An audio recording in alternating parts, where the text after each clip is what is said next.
Now, you might have seen the shocking scenes out of Paris overnight when the local team, Paris Saint-Germain, defeated Milan 5-0 to win their first ever Champions League trophy. Well, that set off some fans into a celebration in the city, but then there was rioting, the cars were burnt, there was widespread violence. Here's Sky UK's wrap on the chaos.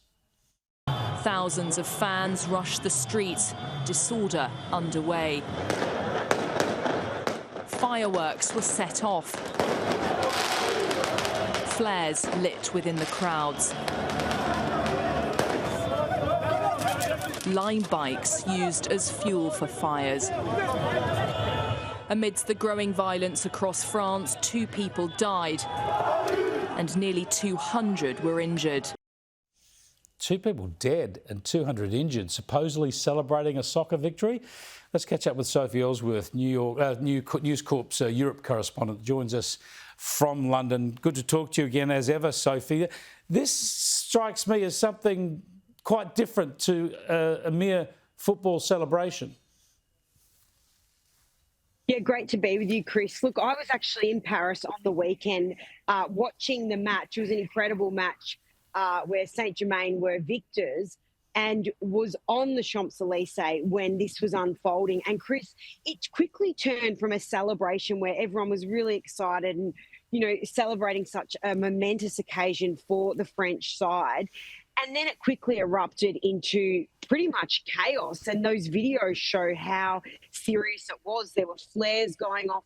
Many people in the crowd were sprayed with tear gas, and it was a pretty frightening situation to be in from something that was merely a celebration. But then you get these hooligans, unfortunately, Chris, to destroy it for everyone. And as we know, hundreds were arrested, hundreds injured, and 2 dead. So pretty disappointing result that something so momentous turned into chaos like this. Yeah, it's just horrible. So I want to show our viewers one snippet of what went on there, and given you were on the scene, get your reflections again, Sophie. Here's just one incident that was captured on social media.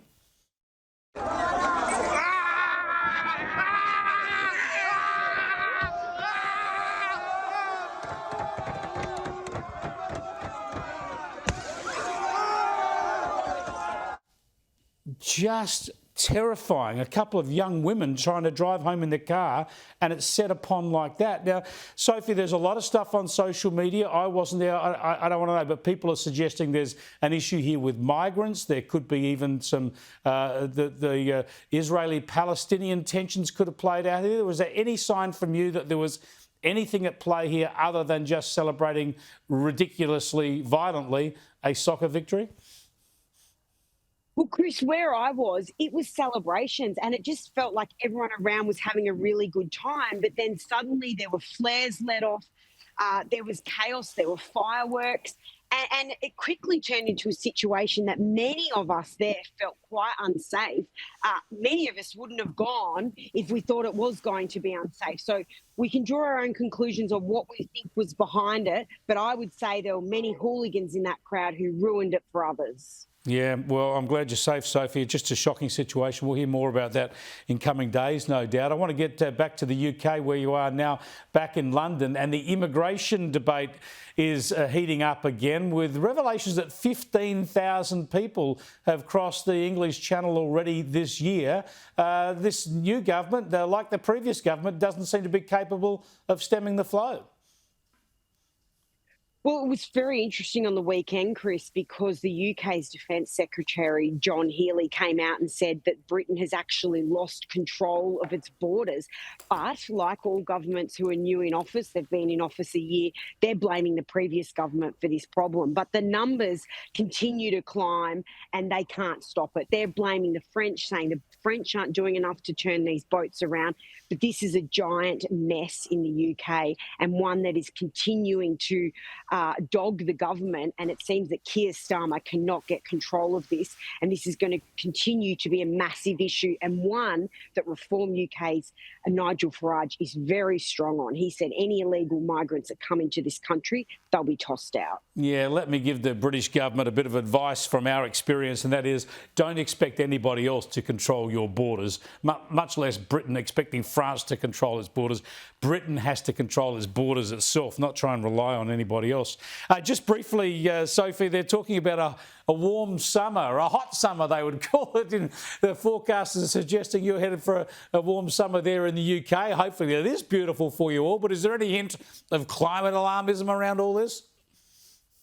Well, Chris, the Met Office have come out and said that it's going to be a hotter summer than normal. But look, I'd say if we had a bit warmer over here, I'd welcome that because it's been pretty chilly. It was a very cold winter. But these are only predictions, Chris. So we need to just wait and see what the results show at the end of summer. But it was one of the sunniest springs on record. And they're also saying it's one of the driest seasons in recent times. So a combination of things going on here, Chris. But let's see the results before we jump to conclusions. Well, the Met Office, the Met offices around the world have trouble enough predicting the temperature for tomorrow, let alone the whole of the season, let alone for the next 50 years. But I have seen some of the headlines in Britain about the sunny spring, and it's the first time I've ever seen a sunny spring day reported as bad news. Well, that's right, Chris. But look, it's summer here now. We're just into summer. It's a beautiful day today. It's probably 20, 22 degrees today.